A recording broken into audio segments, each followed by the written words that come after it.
Hello everyone, आप सभी का फिर से स्वागत है। यह घटना चक्र पर्यावरण एवं पारिस्थितिकी का डिस्कशन है, यानी इकोलॉजी एंड एनवायरनमेंट का हम लोग डिस्कस करें, जिसमें आज का टॉपिक है वैकल्पिक ऊर्जा, सौर ऊर्जा। तो चलिए स्टार्ट करते हैं। बहुत ही इंपॉर्टेंट टॉपिक है। देखिए, सूर्य यानी सन, जो सूर्य है, ऊर्जा का सबसे अधिक व्यापक और असीमित स्रोत है। सौर ऊर्जा यानी सोलर एनर्जी एक अक्षय प्राकृतिक संसाधन है, यानी कभी क्षय न होने वाला प्राकृतिक संसाधन है, जो कि सूर्य से विकिरण के द्वारा प्राप्त होती है, सोलर रेडिएशन के द्वारा प्राप्त होती है। सौर ऊर्जा कभी न समाप्त होने वाली तथा प्रदूषण रहित ऊर्जा है। सौर ऊर्जा वैकल्पिक ऊर्जा का सबसे बड़ा संग्रहगार है। यह हमें सूर्य से प्राप्त होती है। सौर ऊर्जा जैविक मात्रा में सर्वाधिक उपयोग की जाती है। सूर्य से मिलने वाला प्रकाश एवं ऊष्मा पृथ्वी पर जीवन के अस्तित्व के लिए आवश्यक है। सौर ऊर्जा जहां पौधों के प्रकाश संश्लेषण के लिए आवश्यक है, तो अन्य सभी के लिए भी यह उपयोगी है। यह वैकल्पिक ऊर्जा का भी सबसे बड़ा स्रोत है। फोटोवोल्टेइक तकनीक के द्वारा, याद रखिएगा, फोटोवोल्टेइक तकनीक के द्वारा सूर्य के प्रकाश को सौर ऊर्जा में परिवर्तित किया जाता है। सौर ऊर्जा के अन्य उपयोग देख लेते हैं। प्रकाश संश्लेषण में सौर ऊर्जा का प्रयोग किया जाता है, जिसे फोटोसिंथेसिस कहते हैं। जो पेड़ पौधे हैं, अपने भोजन को बनाने के लिए प्रकाश संश्लेषण का प्रयोग करते हैं। जल का उष्मन, यानी जल का उष्मा में परिवर्तन, फिर संघनन, बादल, फिर वर्षा, इस तरह से चक्र चलता रहता है। खाना बनाने के रूप में भी, जैसे सोलर कुकर, इस तरह से इसका उपयोग किया जाता है। सोलर कुकर जो कि खाना बनाने के लिए उपयोग होता है। सौर संयंत्रों के द्वारा विद्युत का निर्माण किया जाता है। परिवहन में भी सौर ऊर्जा का उपयोग किया जाता है, जैसे ऑटो रिक्शा, हवाई जहाज, इंपल्स, इसमें जो है सौर ऊर्जा का उपयोग होता है, किया जा सकता है, जो कि अनुपयोग हो सकते हैं। सौर उपकरण भी जो है सौर ऊर्जा के अनुपयोग है। कृत्रिम उपग्रह जैसे मंगलयान, ये भी जो है बहुत इंपॉर्टेंट है, तो सौर ऊर्जा के अनुपयोग में ये भी शामिल है।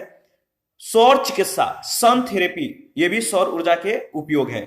तो इस तरह से सौर ऊर्जा के अनुपयोग को जो है आप ध्यान रखिएगा, क्या क्या इसके उपयोग हो सकते हैं। देखिए, सौर ऊर्जा का वह विशिष्ट रूप है जिससे पर्यावरणीय प्रदूषण की समस्या नहीं होती है। इसका उपयोग सड़क, प्रकाश व्यवस्था, लघु सिंचाई परियोजना, जल की आपूर्ति, आवासीय भवनों को गर्म जल की आपूर्ति, रेलवे सिग्नल, सोलर कुकर इत्यादि में किया जा सकता है। वर्तमान प्रौद्योगिकी स्तर को देखते हुए अभी इससे कुछ गांवों और छोटे नगरों के समूहों में जो है बिजली की व्यवस्था नहीं की जा सकती है, क्योंकि यह व्यय साध्य है। याद रखिएगा, क्योंकि यह व्यय साध्य है। देखिए, इस दिशा में यद्यपि सरकार के द्वारा पायलट आधार पर जो है कुछ परियोजनाओं को जो है प्रारंभ की गई है या किए गए हैं। जो सौर बैटरी या सौर सेल है, सौर बैटरी या सौर सेल फोटोवोल्टेइक प्रभाव के द्वारा सूर्य या प्रकाश के किसी अन्य स्रोत से ऊर्जा प्राप्त करता है। यह ऊर्जा का सर्वोत्तम पर्यावरण अनुकूल स्रोत है। अतः यह पर्यावरण को जो है स्वच्छ रखने में सहायक सिद्ध होता है, जबकि पेट्रोलियम उत्पाद, वन उत्पाद और नाभिकीय विखंडन से प्राप्त ऊर्जा से कुछ न कुछ कह सकते हैं कि कुछ न कुछ मात्रा में पर्यावरण का निम्नीकरण अवश्य होता है। तो इन सबसे पर्यावरण को नुकसान कुछ न कुछ होता ही रहता है। भारत में नवीकरणीय ऊर्जा स्रोतों में सौर शक्ति सर्वाधिक संभाव्यता वाला है। नवीन और नवीकरणीय ऊर्जा मंत्रालय उत्तर पूर्व राज्यों में एक सौर ऊर्जा संयंत्र के लिए स्थापना लागत पर जो है 70% सब्सिडी प्रदान करता है। राष्ट्रीय सौर मिशन इसके विकास में लगा हुआ है। इसको भविष्य का ईंधन भी कहा जाता है। भारत में प्राकृतिक रूप से सौर ऊर्जा के लिए काफी सहायक क्षेत्र जो है मौजूद हैं, जो इसके विकास को संभाव्य बनाते हैं। देखिए, जवाहरलाल नेहरू सौर मिशन भारत सरकार के द्वारा, याद रखिएगा, जवाहरलाल नेहरू सौर मिशन भारत सरकार के द्वारा 11 जनवरी 2010 को शुरू किया गया और इस मिशन ने 2022 तक 20,000 मेगावाट सौर विद्युत का लक्ष्य निर्धारित किया है। घरेलू अंश आवश्यकता डीसीआर पद का संबंध देश में सौर शक्ति उत्पादन का विकास करने से है। सौर ऊर्जा के क्षेत्र में भारत को वैश्विक रूप से जो है अग्रणी देश के रूप में स्थापित करने के लिए जनवरी 2010 में राष्ट्रीय सौर नीति, जिसे जवाहरलाल नेहरू राष्ट्रीय सौर मिशन नाम दिया गया था, लॉन्च की गई। इसके अनुसार घरेलू अंश आवश्यकता श्रेणी के अनुसार भारत में सौर परियोजनाओं के लिए देश में निर्मित सौर उपकरणों और बैटरी का प्रयोग किया जाएगा। मिशन के प्रथम चरण के अंतर्गत नवीन और नवीकरणीय ऊर्जा मंत्रालय विकेंद्रीकृत सौर उपकरणों जैसे प्रकाश के उपकरण, पानी गर्म करने के उपकरण या सौर कुकर, इन पर जो है 30% का अनुदान मतलब जो ये स्कीम है जो मतलब कि जो ये योजना है इसके अनुसार दी जाएगी। और वहीं दूसरी ओर अंतरराष्ट्रीय सौर गठबंधन इंटरनेशनल सोलर जो अलायंस है आईएसए, कर्क रेखा और मकर रेखा के बीच स्थित 121 देशों का एक समूह है जो अपनी ऊर्जा आवश्यकताओं के लिए सूर्य के द्वारा प्राप्त ऊर्जा का उपयोग करने के लिए प्रतिबद्ध है। 30 नवंबर 2015 को पेरिस में संयुक्त राष्ट्र जलवायु परिवर्तन सम्मेलन में आईएसए यानी अंतरराष्ट्रीय सौर गठबंधन का उद्घाटन प्रधानमंत्री नरेंद्र मोदी, फ्रांस के तत्कालीन राष्ट्रपति फ्रांसवा ओलांद तथा यूएनए के तत्कालीन महासचिव बान की मून की उपस्थिति में किया गया था। इसका जो सचिवालय है याद रखिएगा गुरुग्राम हरियाणा में है। इस गठबंधन का प्रथम जो शिखर सम्मेलन हुआ था 11 मार्च 2018 को नई दिल्ली में संपन्न हुआ था और इस गठबंधन का दूसरा शिखर सम्मेलन 31 अक्टूबर 2019 को नई दिल्ली में जो है किया गया था। आईएसए के जो इंटरनेशनल सोलर अलायंस के घोषणा पत्र है इसके अनुसार अगर बात करें तो सदस्य देशों ने वहनीय व कम लागत वाली सौर ऊर्जा उपलब्ध कराने के लिए 2030 तक 1000 बिलियन यूएस डॉलर जुटाने का लक्ष्य रखा है। विश्व का प्रथम पूर्ण रूप से सौर ऊर्जा से संचालित अंतरराष्ट्रीय हवाई पतन कोची जो कि केरल में स्थित है, जिसे संयुक्त राष्ट्र पर्यावरण कार्यक्रम ने स्वीकृत किया है। उल्लेखनीय है कि 18 अगस्त 2015 को केरल के तत्कालीन मुख्यमंत्री ओमन चांडी ने कोची हवाई अड्डे के कार्गो परिसर के पास करीब 45 एकड़ जमीन पर 12 मेगावाट के सौर ऊर्जा उत्पादन इकाई का शुभारंभ किया था, जिसके लिए यहां जो है 45,150 सोलर पैनल लगाए गए थे। 2018 में दीव पूर्णतः सौर ऊर्जा पर चलने वाला भारत का पहला केंद्र शासित प्रदेश बन गया था। दीव में 50 एकड़ से भी अधिक भूमि पर जो है सौर ऊर्जा संयंत्रों की स्थापना की गई थी। ठीक है, पहला प्रश्न है निम्नलिखित ऊर्जा में से कौन सी जैविक मात्रा में सर्वाधिक उपयोग की जाती है? निम्नलिखित ऊर्जा में से कौन सी जैविक मात्रा में सर्वाधिक उपयोग की जाती है? सही जवाब है सौर ऊर्जा, बी ऑप्शन। सौर ऊर्जा जैविक मात्रा में सर्वाधिक उपयोग की जाती है। सूर्य से मिलने वाला प्रकाश एवं ऊष्मा पृथ्वी पर जीवन के अस्तित्व के लिए आवश्यक है। सौर ऊर्जा जहां पौधों के प्रकाश संश्लेषण के लिए आवश्यक है तो अन्य सभी के लिए भी उपयोगी है। यह वैकल्पिक ऊर्जा का सबसे बड़ा स्रोत है। फोटोवोल्टेइक तकनीक के द्वारा सूर्य के प्रकाश को सौर ऊर्जा में परिवर्तित किया जाता है। प्रश्न संख्या सेकंड, निम्नलिखित में से कौन वैकल्पिक ऊर्जा का सबसे बड़ा संग्रहगार है? निम्नलिखित में से कौन वैकल्पिक ऊर्जा का सबसे बड़ा संग्रहगार है? तो सही जवाब है सौर ऊर्जा। आपको मालूम है इसके बारे में कुछ ही सेकंड पहले हम लोगों ने डिस्कस किया था। प्रश्न संख्या थर्ड है सौर ऊर्जा यानी सोलर एनर्जी निम्न में से किससे प्राप्त होती है? सोलर एनर्जी निम्न में से किससे प्राप्त होती है? तो आपको मालूम है सिंपल क्वेश्चन, सिंपल जवाब, सही जवाब है सूर्य से, सन से। आगे बढ़ते हैं। प्रश्न संख्या 4 है निम्नलिखित ऊर्जा स्रोतों में से कौन सा सर्वोत्तम पर्यावरण अनुकूल है? निम्नलिखित ऊर्जा स्रोतों में से कौन सा सर्वोत्तम पर्यावरण अनुकूल है? तो आपको मालूम है सही जवाब होगा सौर सेल। ठीक है, ठीक है। सौर बैटरी या सौर सेल फोटोवोल्टाइक प्रभाव के द्वारा सूर्य या प्रकाश के किसी अन्य स्रोत से ऊर्जा प्राप्त करता है। प्रश्नगत विकल्पों में यह ऊर्जा का सर्वोत्तम पर्यावरण अनुकूल स्रोत है, अतः यह पर्यावरण को स्वच्छ रखने में सहायक सिद्ध होता है। जबकि पेट्रोलियम उत्पाद, वन उत्पाद, नाभिकीय विखंडन से प्राप्त ऊर्जा से कुछ न कुछ मात्रा में पर्यावरण का निम्नीकरण अवश्य होता है, पर्यावरण को नुकसान अवश्य होता है। प्रश्न संख्या 5 है निम्नलिखित ऊर्जा स्रोतों में से कौन सा पर्यावरण को स्वच्छ रखने के लिए सर्वोत्तम है? निम्नलिखित ऊर्जा स्रोतों में से कौन सा पर्यावरण को स्वच्छ रखने के लिए जो है सर्वोत्तम है? सही जवाब है सौर सेल, डी ऑप्शन। प्रश्न संख्या 6 ऊर्जा के किस रूप में प्रदूषण की समस्या नहीं होती है? ऊर्जा के किस रूप में प्रदूषण की समस्या नहीं होती है? तो आपको मालूम है सौर ऊर्जा। सौर ऊर्जा ऊर्जा का वह विशिष्ट रूप है जिससे पर्यावरणीय प्रदूषण की समस्या नहीं होती है। प्रश्न संख्या 7 निम्नलिखित ऊर्जा स्रोतों में से कौन पर्यावरणीय प्रदूषण नहीं उत्पन्न करता है? निम्नलिखित ऊर्जा स्रोतों में से कौन पर्यावरणीय प्रदूषण नहीं उत्पन्न करता है? सही जवाब है सौर ऊर्जा, बी ऑप्शन। ठीक है, ध्यान रखिएगा। आगे बढ़ते हैं। प्रश्न संख्या 8 है, भारत में निम्नलिखित में से कौन नवीकरणीय ऊर्जा स्रोत सर्वाधिक संभाव्यता वाला है?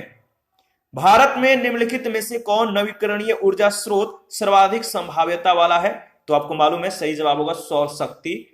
ठीक है, सोलर पावर। देखिए, भारत में नवीकरणीय ऊर्जा स्रोतों में सौर शक्ति सर्वाधिक संभाव्यता वाला है। नवीन और नवीकरणीय ऊर्जा मंत्रालय उत्तर पूर्व राज्यों में एक सौर ऊर्जा संयंत्र के लिए स्थापना लागत पर जो है 70% की सब्सिडी प्रदान करता है। राष्ट्रीय सौर मिशन इसके विकास में लगा हुआ है और इसको भविष्य का ईंधन भी कहा गया है। याद रखिएगा, इसे भविष्य का ईंधन भी कहा गया है। प्रश्न संख्या 9, निम्नलिखित कथनों पर विचार कीजिए। पहला कथन है, अंतरराष्ट्रीय सौर गठबंधन यानी इंटरनेशनल सोलर अलायंस को 2015 के संयुक्त राष्ट्र जलवायु परिवर्तन सम्मेलन में प्रारंभ किया गया था। दूसरा कथन है, इस गठबंधन में संयुक्त राष्ट्र के सभी सदस्य देश जो है सम्मिलित हैं। तो इसका सही जवाब होगा ए ऑप्शन, सिर्फ पहला स्टेटमेंट सत्य है। देखिए, अंतरराष्ट्रीय सौर गठबंधन इंटरनेशनल सोलर अलायंस कर्क रेखा और मकर रेखा के बीच 121 देशों का एक समूह है। जो अंतरराष्ट्रीय सौर गठबंधन है, कर्क रेखा और मकर रेखा के बीच स्थित 121 देशों का यह एक समूह है जो अपनी ऊर्जा आवश्यकताओं के लिए सूर्य के द्वारा प्राप्त ऊर्जा का उपयोग करने के लिए प्रतिबद्ध है। 30 नवंबर 2015 को पेरिस में संयुक्त राष्ट्र जलवायु परिवर्तन सम्मेलन में ISA का उद्घाटन प्रधानमंत्री नरेंद्र मोदी, फ्रांस के तत्कालीन राष्ट्रपति फ्रांसवा ओलांद और यूएनए के तत्कालीन महासचिव बान की मून की उपस्थिति में किया गया था। प्रश्न संख्या 10 है, कभी कभी समाचारों में दिखाई पड़ने वाले घरेलू अंश आवश्यकता डोमेस्टिक कंटेंट रिक्वायरमेंट पद का संबंध किससे है? कभी कभी समाचारों में दिखाई पड़ने वाले घरेलू अंश आवश्यकता यानी डोमेस्टिक कंटेंट रिक्वायरमेंट पद का जो संबंध है किससे है? तो याद रखिएगा, इसका सही जवाब होगा ए ऑप्शन, हमारे देश में सौर शक्ति उत्पादन का विकास करने से। ठीक है, हमारे देश में देखिए घरेलू अंश आवश्यकता जो DCR पद है, इसका संबंध देश में सौर शक्ति उत्पादन का विकास करने से है। सौर ऊर्जा के क्षेत्र में भारत को वैश्विक रूप से अग्रणी देश के रूप में स्थापित करने के लिए जनवरी 2010 में राष्ट्रीय सौर नीति, जिसे जवाहरलाल नेहरू राष्ट्रीय सौर मिशन नाम दिया गया था, लॉन्च किया गया। इसके अनुसार घरेलू अंश आवश्यकता श्रेणी के अनुसार भारत में सौर परियोजनाओं के लिए देश में निर्मित सौर उपकरणों और बैटरी का प्रयोग किया जाएगा।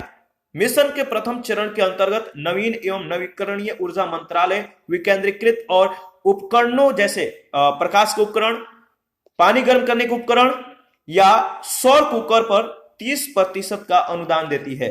ध्यान रखिएगा। 11 नंबर है, अंतरराष्ट्रीय सौर गठबंधन का प्रथम शिखर सम्मेलन निम्नलिखित में से किस शहर में हुआ था? अंतरराष्ट्रीय सौर गठबंधन का प्रथम शिखर सम्मेलन निम्नलिखित में से किस शहर में हुआ था? तो आपको मालूम है इसका सही जवाब क्या है? सही जवाब है नई दिल्ली में। देखिए, अंतरराष्ट्रीय सौर गठबंधन यानी ISA इंटरनेशनल सोलर अलायंस सौर ऊर्जा पर आधारित देशों का एक संगठन है जिसका शुभारंभ भारत और फ्रांस के द्वारा 30 नवंबर 2015 को पेरिस में किया गया। इस गठबंधन का प्रथम शिखर सम्मेलन 11 मार्च 2018 को नई दिल्ली में संपन्न हुआ। इस गठबंधन का दूसरा शिखर सम्मेलन 31 अक्टूबर 2019 को नई दिल्ली में संपन्न हुआ था। 12 नंबर है, निम्नलिखित वक्तव्यों पर ध्यान दीजिए। भारत में संप्रति उपलब्ध प्रौद्योगिकी स्तर को देखते हुए सौर ऊर्जा का सुविधा से उपयोग किया जा सकता है। पहला है, आवासीय भवनों को गर्म पानी की पूर्ति करने के लिए, बिल्कुल सही है। लघु सिंचाई परियोजनाओं की जलपूर्ति के लिए, बिल्कुल। सड़क प्रकाश व्यवस्था के लिए, तो यह भी सही है। कुछ गांव और छोटे नगरों के समूह में बिजली की व्यवस्था करने के लिए, तो देखिए आपका पहला, दूसरा, तीसरा सही है, चौथा सही नहीं है। ठीक है, तो डी ऑप्शन सही होगा। देखिए, सूर्य जो है ऊर्जा का सबसे अधिक व्यापक और असीमित स्रोत है। सौर या सोलर एनर्जी है एक अक्षय प्राकृतिक संसाधन है जो कि कभी क्षय होने वाला ये संसाधन नहीं है, मतलब कभी ये क्षय हो ही नहीं सकता है।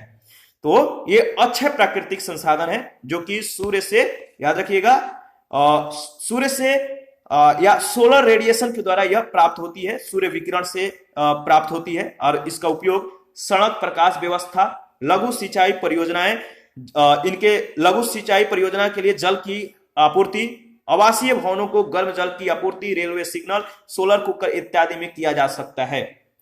वर्तमान प्रौद्योगिकी स्तर को देखते हुए अभी जो है इसमें कुछ गांव और छोटे नगरों के समूह को बिजली की व्यवस्था नहीं दी जा सकती है, यानी इससे अभी जो है संभव नहीं है, क्योंकि यह जो है व्यय साध्य है, ज्यादा खर्चीला है। और इस दिशा में यद्यपि सरकार के द्वारा पायलट आधार पर कुछ परियोजनाएं प्रारंभ की गई है।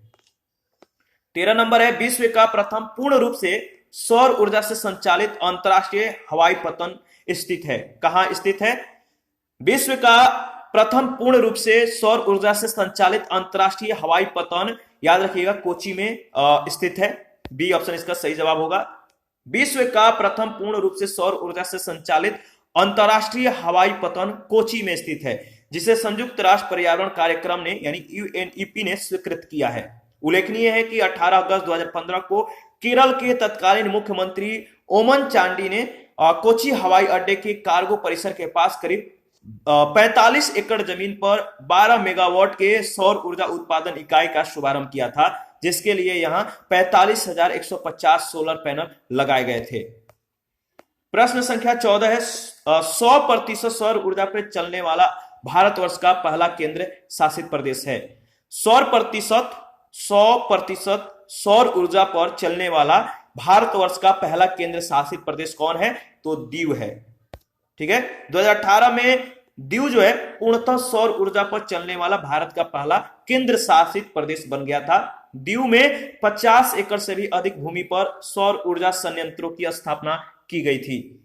ठीक है, और इसी के साथ आज का सेशन समाप्त करते हैं। नेक्स्ट सेशन में बायोडीजल के संदर्भ में डिस्कस करेंगे। आप अपना प्रतिक्रिया जरूर दीजिए, आपके प्रतिक्रियाओं का हमें बेसब्री से इंतजार रहता है। जिन लोगों ने Telegram channel, Telegram quiz group, Facebook page, Instagram को ज्वाइन नहीं किया है तो प्लीज आप लोग ज्वाइन कीजिए।